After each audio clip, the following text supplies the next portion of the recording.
Hello, everybody. It's Stu Smith and Jeff Nichols here with the Tactical Fitness Report. And today we're going to talk about the mentality of the special operator.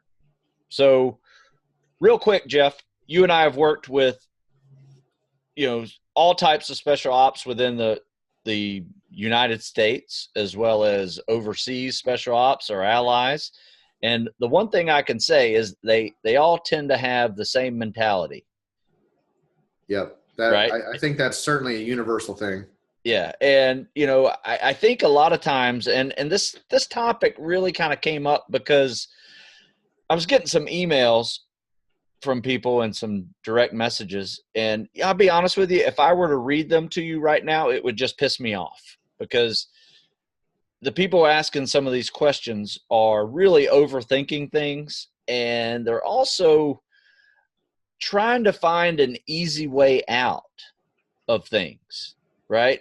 So for instance, taking the easy route when you think you're working the system, they're not the same things. If you're following the rules, to make something a little more comfortable, that's okay. But if you're actually trying to figure out an easier way to do something and cheat, that is no mentality of having, before you go into SEAL training, because you would not survive at SEAL training that way. I remember there was one BUDS instructor we had, Chief Benser was his name. And you may remember him because I'm sure he was a retired contractor, everywhere. And anyway, he used to say there's two ways to go through BUDS.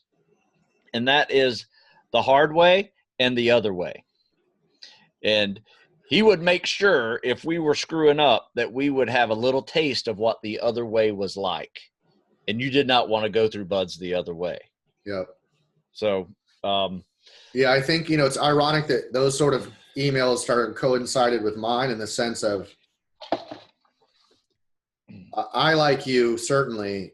And this highlights my point, I guess, is that I get a handful of emails each week from guys that have tried to go through BUDS, and again, emphasize on the word try, didn't successfully make it through BUDS, and now are trying to go back through. And so far, 100% of all direct messages, and this, I'm being literal, all of them that I've gotten pertaining to this topic of people that have gone through and failed, email me, DM, direct message me, even in physical conversation, there has yet to be a person that is quit because you can get performance dropped in BUDS. It is what it is, but most people quit, but it doesn't matter.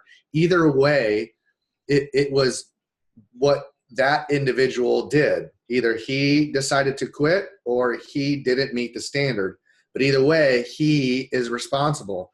My point is not a single person has taken responsibility. Every single one of them has had a fucking excuse. Oh, so-and-so this. And the most recent one was, yeah, I got dropped. This was exact words. I got dropped with 50 other people. 50. His exact words were 50 for, and it didn't make sense. It turns like his wording, but it was basically, they falsified some of their information in the first phase about, I remember. That's true. Readiness. Yeah, that happened. They kicked a whole bunch of people out for basically bullshitting. And that's the thing is we look at it and go, but it wasn't his fault. It's like, hey, well, I got lumped into this. It wasn't my fault. I didn't really do it. It was just a bunch of friends. And hey man, the best comment I've gotten so far, period, on all the comments on my YouTube page pertaining to this is someone said today goes, it just simply is like, well, hell, if you guys can do it, why can't I? Yeah, exactly. There's been 17,000 people graduate BUDS, something like that, 16 something thousand. Why? What's special? There's nothing special about us. There's really not. No. It's exactly what you're saying. It's a mental decision and approach. Yeah, that's really good because the one thing that I really hate too is people who ask for what's the minimum standard. Yeah. To get into this or even training the program. Yeah, the minimum standard to auto qual. I'm like, just do your best. Just get after it, man. Get after it. And you know what? Exceeding the standard is the standard. Yes. That's the mentality you need to have when you're going to buds. Now, the great question too, Jeff, is, how do you get that mentality? Yeah. Like, how do you, again, so here's the $1 million question is, so Stu and I are talking about mentality, and then I know all of you are scratching your head going, okay, guys, how do I achieve this sort of mentality? And that folks, if Stu and I had this answer, we'd be giving you this answer from a chair made of solid gold. Okay. Or the human remains of our, like Conan, right? And so that's the difficult thing in sense of trying to explain the mentality that Stu and I and our brethren and other branches of service have. It's something that we developed by never going the easy route. It's something that we exhibited some patience in as well. It's something that you can't quantify when you're ready. You just get to a point where you go, well, if I keep going down this road, the only way to make me more ready is to get in buds. Yeah. Like you just get to a point where you're like, man, use it in context of sport. You're going to hit off the tee in baseball a million times, but how do you know if you're good or not? Well, you got to face live pitching. Yeah. But so it's like, well, Jeff, you didn't give me the answer of like, the answer is this. And I mean this literally. And I know Stu will agree with me. If you go to buds to try, I don't want to say an absolute. People who go to buds to try end up emailing Stu and I 8 months later going, hey, I got dropped because somebody wronged me, or it wasn't my fault, or people were unfair to me. All right. I can't even tell you this. I can't emphasize this enough. If you are sitting there in your heart going, man, I really hope, I really want to try buds, I think you're screwed, man. You are effed. Yeah, you can't get through buds on hope. You can't get through on try and figuring out the minimum standards. Yeah. And it's the same for Ranger School. It's the same for SFAS. It's definitely same for MarSOC. I mean, and that's the thing is because if we take all of these branches of service and all these special operations program, and that's the point of Stu was making in the beginning, the mentality is the same. Every single one of those special operators approached it as if something they had to get through to become what they wanted. Buds is a selection program. Buds isn't – there is no accomplishment for buds. You don't go, man, I'm a buds graduate. Welcome to the Navy. No, you're not a SEAL. Like that, we forget that buds is not – buds is the gateway. You don't go into the Navy post buds and go, I'm a buds operator. No, you're trying to become a SEAL. So you can't – I get it. You can't have one without the other. But everyone's so focused. Again, the same thing in sport. Everyone's so focused on the home runs, the touchdowns, the sexy stuff. And the reality is that's not what it's about. Yeah, Jeff and I talk a lot about getting to and through training. And I remember when I went to the Naval Academy, I spent a good portion of my high school years trying to get to the Naval Academy. And I busted my ass. I really did on everything, grades and leadership roles and sports and team captains and extracurricular activities and community service and all that, to get to be a good candidate. The one thing where I almost failed at, and this required a lot more work than I realized, was once I got to the academy, I had about 6 months before I started the academy when I got accepted. I never once tried to figure out how to get through the academy.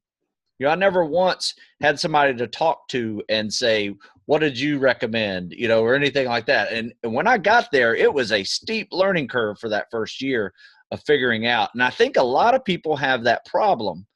They spend a good part of their life wanting to be a Navy SEAL. Then they get to buds itself, but they never really thought about getting through buds. Getting to buds was kind of like the capstone. Yeah, that's not the accomplishment, folks. No. No, not at all. Getting to Hell Week, and that's what I get to. It's like, oh, I made it to Hell Week. I made it to the third night of Hell Week. Nobody here goes. If anybody can list the people that lost the Super Bowls the last 10 years. Yeah, that'd be a tough one. Nobody cares. Like I was like whoever's in the Super Bowl this year. In 10 years, nobody's going to know who lost Super Bowl, whatever we're on. Nobody's going to know that. Nobody cares. Nobody cares if you made it to third night of Hell Week. Nobody cares if you made it to second phase. Nobody cares if you graduated, because there's plenty of people that over time that have actually graduated buds that never got their trident. Yeah. Right. And there's like, just recently there was some like twins or triplets that were on doing something stupid online, like posing in their uniforms and stuff. And they got their tridents pulled last week? 2 of them. 2 twins did. I haven't heard that. Wow. Yeah. 2 twins that were just bragging about this or that. And they it got to the command on Instagram, and they pulled their tridents, kicked them out. They're admin separating right now. And again, the apple doesn't far fall, because their oldest brother was a turd too, apparently, and also got his trident pulled. So 3 brothers made it through buds. Wow. All 3. One of the brothers made it to a team, got his trident pulled, kicked out. The 2 twins right now, as far as I understand, got their tridents immediately after SQT, and then just got them pulled before they got to the team. Yeah. So yeah, the training's never done, and your standards are always high. So you really have to have that kind of mentality of exceeding the standard is the standard at all times. It doesn't stop after buds. You got SQT, and then you got to prove yourself at your team as well. Yeah. And the one thing I would say, the mentality of everybody I've ever met that's in special ops is that, when they need to, they will get stuff done. You know what I mean? Yeah. And I mean, that's like the minimum standard. They will get stuff done, and they will never quit doing it. Yeah. If they can't figure out one way, they don't give up, and they figure out another way to do it. That is the mentality. Right. And then Stu, this is, if this is the perfect title, right? Stu has said, hey, stop focusing on what you can't control, right? Yeah. Or just stop worrying about stuff. And this is where conversation started with Stu and I, is like, so many of the emails that we get, and we're not trying to deter you from sending them or whatever, messaging us, but you're asking questions that even if we gave you the perfect answer, it won't help. Doesn't matter. Like, hey, again, what boot should I buy? Fucking run barefoot. It doesn't matter what shoe or boot you wear. It's the same in the powerlifting world, the sports world. It's like, man, this weight belt's going to get me to. No, it's the work. Right. Like, stop and I get it. We're trying to get you assimilated, and we're suggesting, well, if you're going to buy boots, buy whatever it is. But my point is that you guys are getting so wrapped around things that, number one, you can't control. Yeah. And number 2, even if you could control them, they won't positively or even negatively impact you at buds. Yeah. Think about this too. I'm sorry. Think about this too, is that if you're asking a question, and then obviously when you ask a question, there might be 1 or 2 answers, right? There might be a right answer and a wrong answer, and what both of those are. And if the answer really doesn't matter, why ask it? Yeah. Like I got recently asked, what surface do they run the 1.5 miles on? A track or pavement. Yeah. You need to be running on everything. I don't care if it's a plowed field they're going to run on. You need to be able to run on it. You're running on the same surface that everyone else is going to. That's the surface. Yeah. You know what I mean? That's the thing, is like, granted, we were saying a number of times of trying to get you to experience all of those sort of things. So maybe for the first time you experience it, it won't be at buds or whatever. Yeah. But at the end of the day, people really think, I believe that people are under this impression that they aren't in control of whether or not they make it through buds. And it's so, like, I've never been a part of anything in my life to this day, and I don't think I ever will be, where it's so democratic, like truly, like black and white. Like, did you meet the standard? No.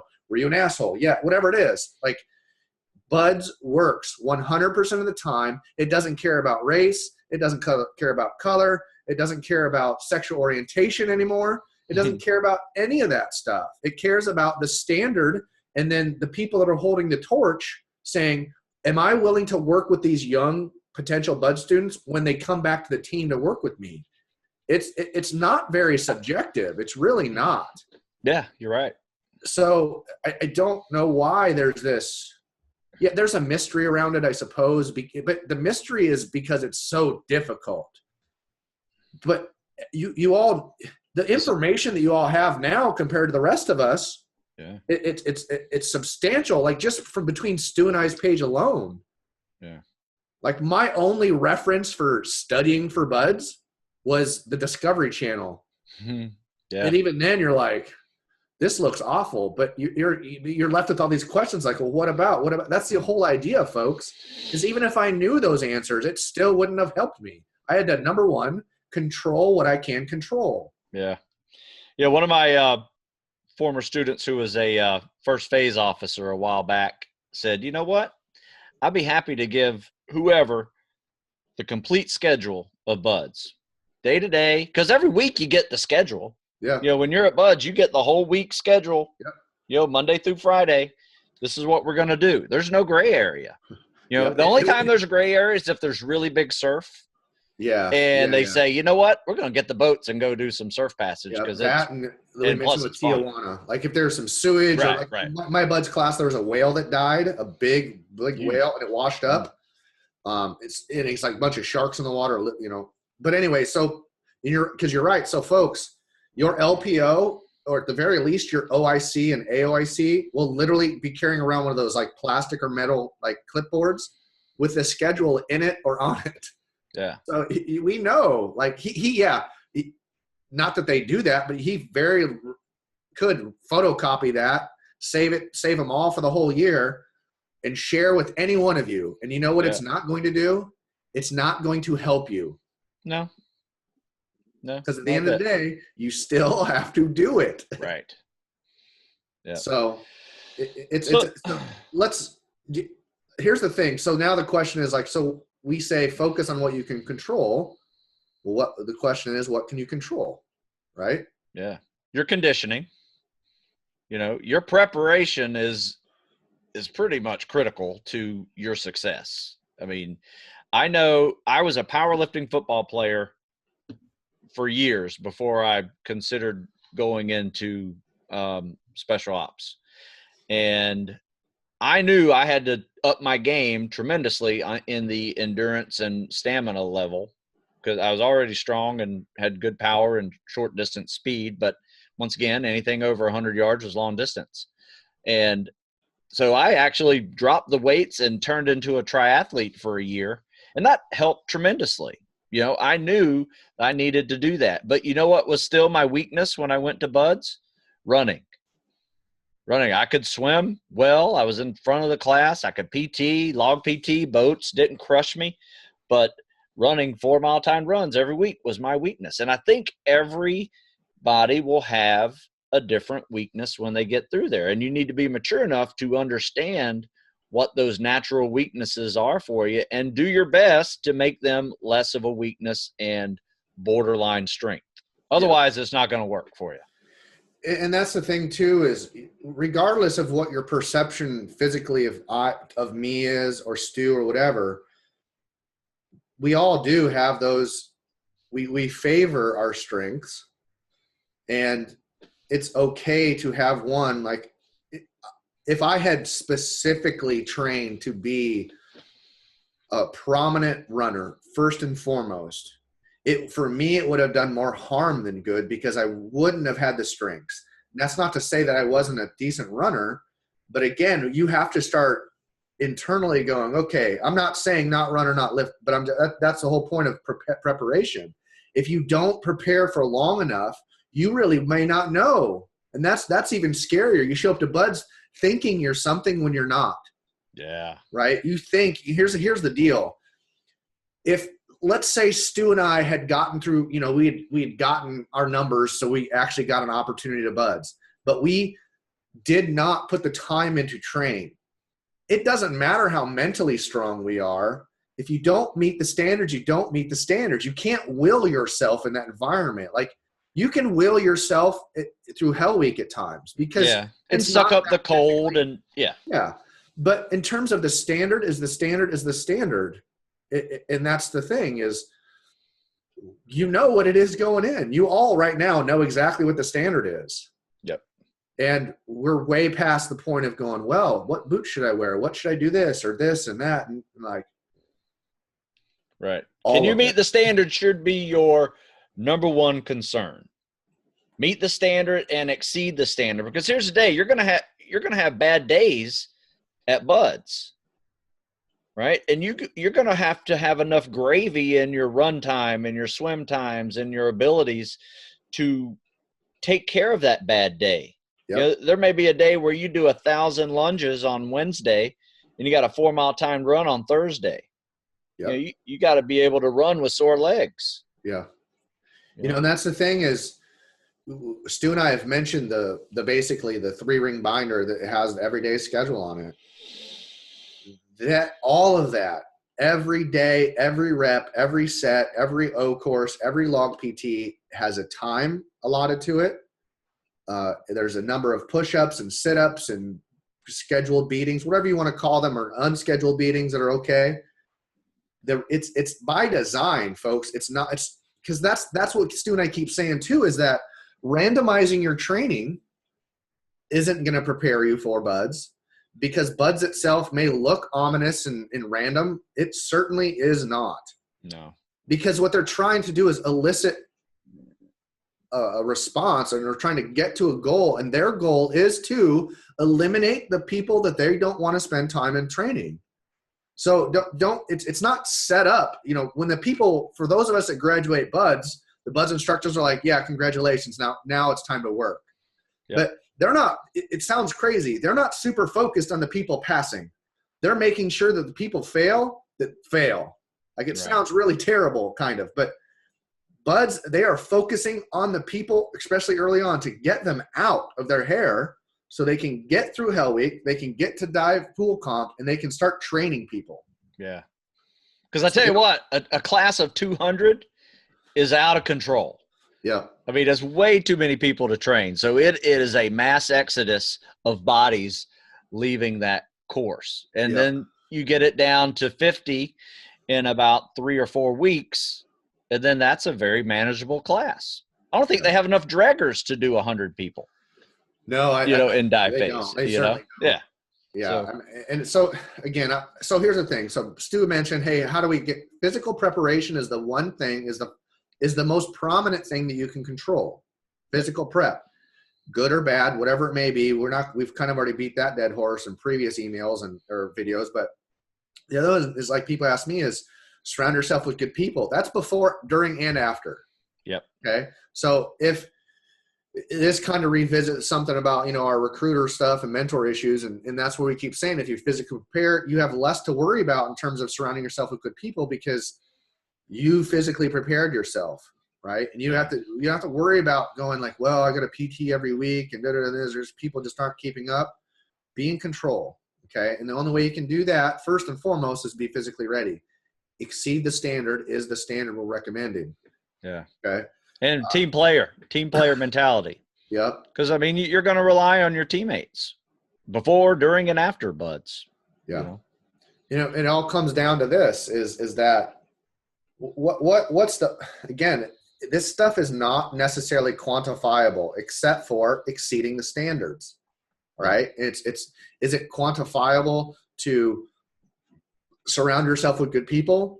It's tough, but we that's where we've got to be able to self-evaluate a little bit.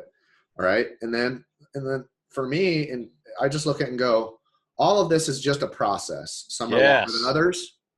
It's like, if you dissect everything, it's like becoming a better swimmer is a process within the world of swimming. Getting better at your pull-ups. You have to work on that process to improve. Most of the time it's independent. Sometimes it's a conjugate. But my point is that if you're not even aware of the process you're involved in, how can you begin to evaluate if it's working or not? Right. Yeah. Right? You need to have a process of optimal performance. Yeah. And what does that mean? That means you need to know, when you have a really good day, what is it that you did that day? What'd you do the day before? How'd you eat? How'd you drink? How'd you feel yourself? How'd you sleep?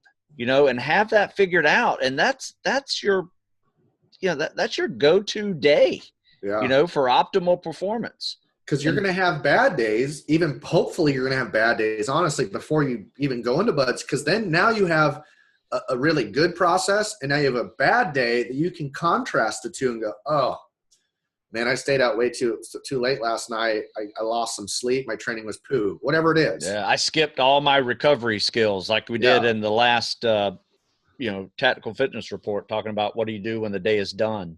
That can definitely interfere with your process the following day.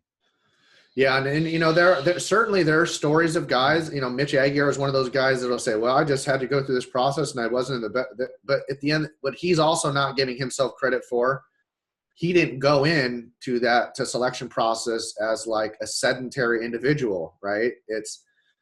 There is this common factor. The common factor for buds, for folks in buds, it is a combination of they were physically ready, whatever that means. Right. They like me and Stu and I, where we prepared and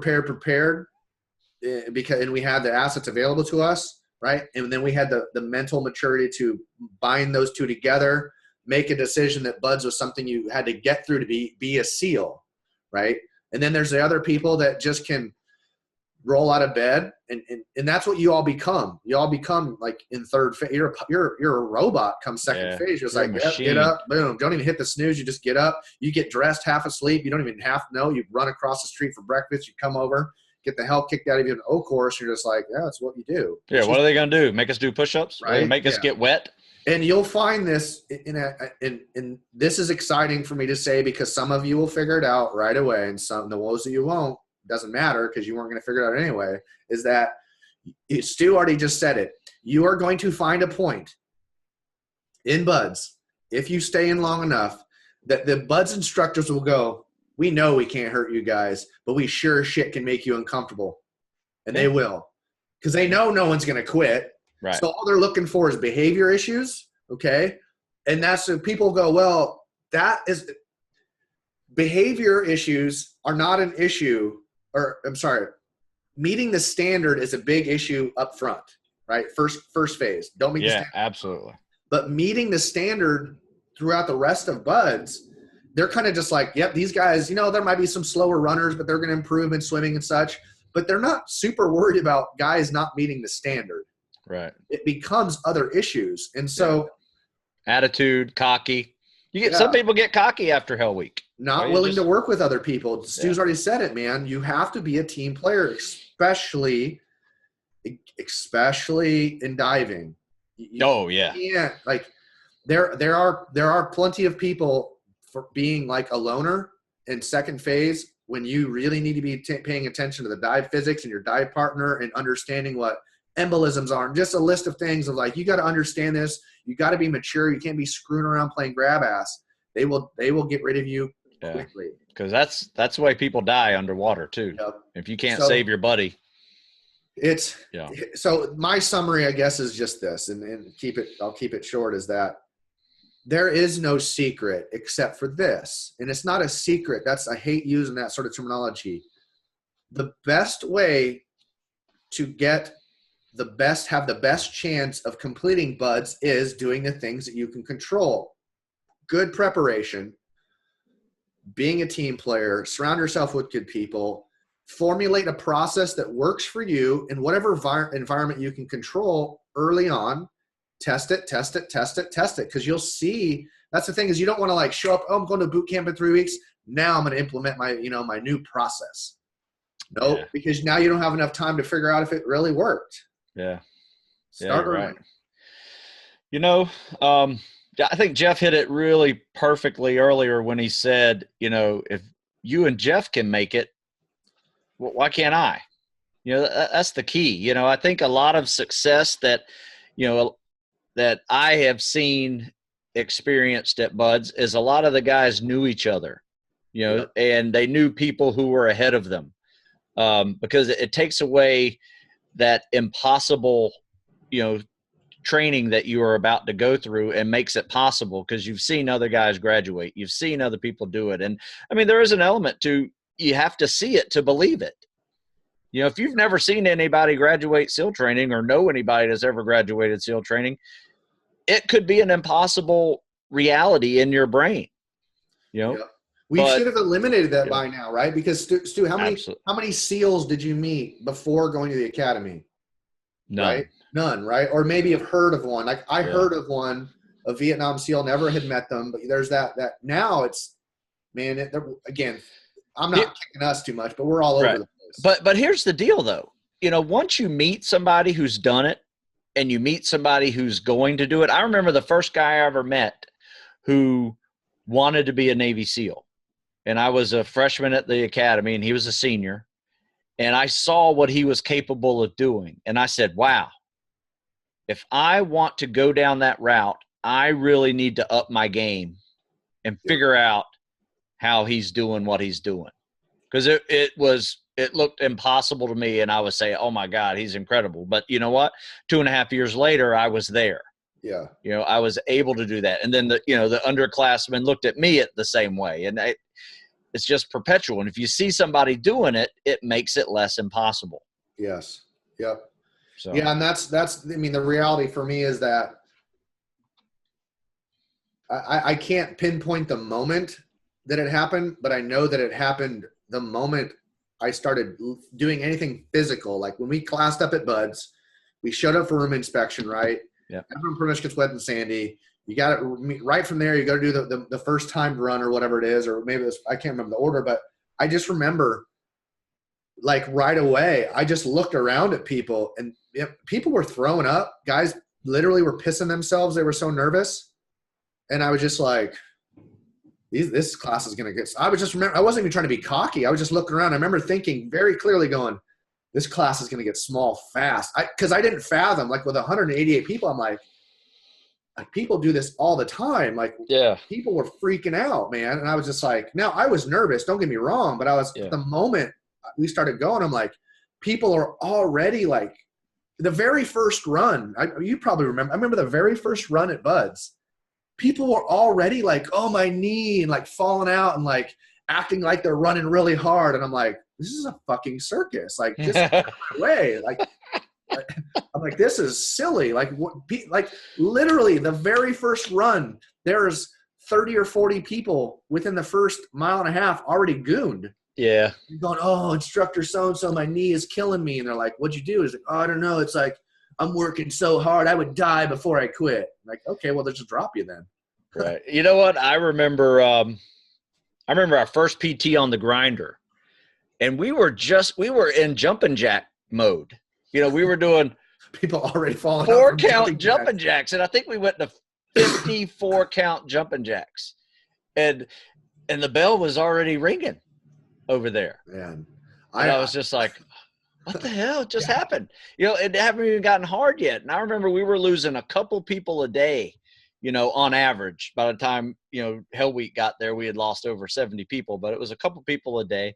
And I was just right. I mean, the first day we completed, and I was like, yes, man, I can't wait to go back. Let's do that again. You know, it was like fired up. You know, we made it through day one, you know, and you took one day at a time and you were fired up to go do it. Yeah, I mean, I'll tell you, it was probably the first time ever in my life where Sunday I was excited for Monday. Yeah, I was ready to get after it. You know, I'll end my conversation with a quick funny Bud story. I'm not sure if I've said this before or not, but I say it's funny. Just it may not be exactly funny to some people, but you know, we'll end it with a funny Bud story on each of us. I like that. Deal. Yeah. So I like that. It was the first day. We had done the room inspection. I don't know if people quit or not. We had people quit on the first run, right? And then it was we ate, and then we had to get back to the class because Captain Smethers, the CO, and then Master Chief Crampton, the CMC there, did their, hey, welcome to Bud's talk. You know, it was just very brief, and just like what your expectations are. And I know Master Chief Crampton spoke first, and he told a story that basically – I won't get to a whole other story itself, but he told a story. It's kind of like, oh, this guy's pretty tough dude, you know, kind of thing. And then Captain Smethers comes in, you know, attention on deck. We all stand up, and he stands up front. And he just goes, here's the deal, folks. He goes, he's like, I forget the number at the time. We started with 188. We're already down to like 180 or something. And he's like, there's 180 of you left. He goes, out of pure statistics, 87% or 84 to 87% of you guys are going to be quitting in the next 3 weeks. And he's like, look around. He goes, who here can 100% sure that they will be here in after Hell Week? And everybody raises their hand, right? Everybody did. And he starts talking and he goes, here's the deal. He goes, he goes, there's a bunch of you already lying to yourself. He goes, so why don't you do this? He goes, for those of you that are here to try this, he goes, why don't you just stand up, push your chair in and go ring the bell right now? He goes, because you won't be here in 2 weeks. We had 3 people stand up and walk out and quit. Damn. Just like that. Just in a nice, warm, dry. We were warm and we were dry. After food in our bellies, and he got 3 people to quit just by saying, you're not a SEAL. Get out of here. And he didn't even say, obviously these people directly. Yeah. But I just don't understand that mentality. And that's why it's like, you can't quantify it. Yeah. Yeah. That's a good one. You know, we talk a lot about the team player and how buds, your teammates get you through it. And I will say this was, I don't want to say it was as close to it ever like I came to quitting, but I remember it was one of those moments where I was like really not happy. And it was that Monday after Hell Week, right? So we'd already graduated Hell Week, right? And we all failed an inspection or something. I can't remember. I think it was just a uniform inspection. Yeah. Right. And it was lame. And the first thing that we did was we all had to go get wet and sandy, right? That Monday after Hell Week, wearing our tennis shoes because we weren't wearing boots. Our feet are all banged up. And it was to the person in our class that was left. Nobody wanted to get wet. And you could see it. You could feel it. You know, you could feel like we were running in there, and it was just like everybody's looking at each other like, oh, man, I really don't want to do this. I really don't want to get wet. You all probably stopped at the water line and got wet together. And you just don't want to do it. And then all it took is our LPO, who was such a good guy, and he made it through. And he goes, all right, last one in's a rotten egg. You know, and it was just that little bit of humor that I still use that one today whenever I don't want to do things that are uncomfortable and stuff. Is that last one in's a rotten egg. And our whole class just laughed, and we went and got wet. And because it becomes a competition almost. It's like BUDS instructors versus the BUDS and students. Yeah. And it becomes this sort of, and you know, because like I've seen behind the curtain, I know you have too, where the BUDS instructors are like, they're sitting in the office, or like when the students are like getting it, and they're just laughing going, that dude's he is hard as hell. It's like that guy still, they know. They're laughing about it because then what they'll do is they'll single people out just because they know that they can handle it and make light of the situation. Like I've got some other really super funny stories to tell, especially with one particular BUDS instructor, and I'll save it for another time. But it's a big orchestrated circus. It's brilliant, and there's the people, just like what Stu has alluded to, is you can either embrace it or feel like you're being singled out in a negative light. You just got to eat the shit sandwich, man, and just pretend it's the best sandwich you've ever had. Because that's exactly what they're doing. They're pretending to be mean. Yeah. Some of them are pretty tough, meanish guys, but they're not mean. Like the operators there, like the SEALs that are running BUDS, and I'd be in the same situation. I'd be like, I got to make sure that these people have gone through the same gauntlet that I did. So that way when they show to the teams, you're not questioning what we're talking about. Mentality. Yeah. That is the deal. That's what we don't want to question someone's intent when they get to the team. And that's what BUDS does. It gets the people that question their mentality. It sends them back sends them the big gray Navy ship so they can clean toilets and paint it gray. Yeah. So no secrets. Yeah, that's the mentality of the special operator, folks. And it really is. They're all the same. You know, the thing that is exceeding the standard is the standard. Never quit attitude, team player, and focus on the things that you know you can control. That's all you need to focus on. You can't focus on anything else. Otherwise, you start overthinking and you start beating up yourself. And next thing you know, you start thinking you're not good enough. And then that's just a miserable slope that you don't want to go down. So focus on those other things. Yeah, keep the questions coming. Again, we're not trying to deter you from questions. And it's tough too, because I know many of you that have been listening to Stu for a long time and even started listening to me, you tune in to get these little nuggets and then you apply them. And we know that we're capturing, between he and I, a couple hundred new folks a week, and they're stumbling into this new. But understand that's where we keep saying, hey, do your research, watch some videos, talk to people, surround yourself, all those sort of things. There's no secret, folks. Yep. You just got to go do it. All right. Well, that's good, man. Let's call it done, and we'll do this again. Appreciate it, Stu. Thanks. All right. See you, Jeff.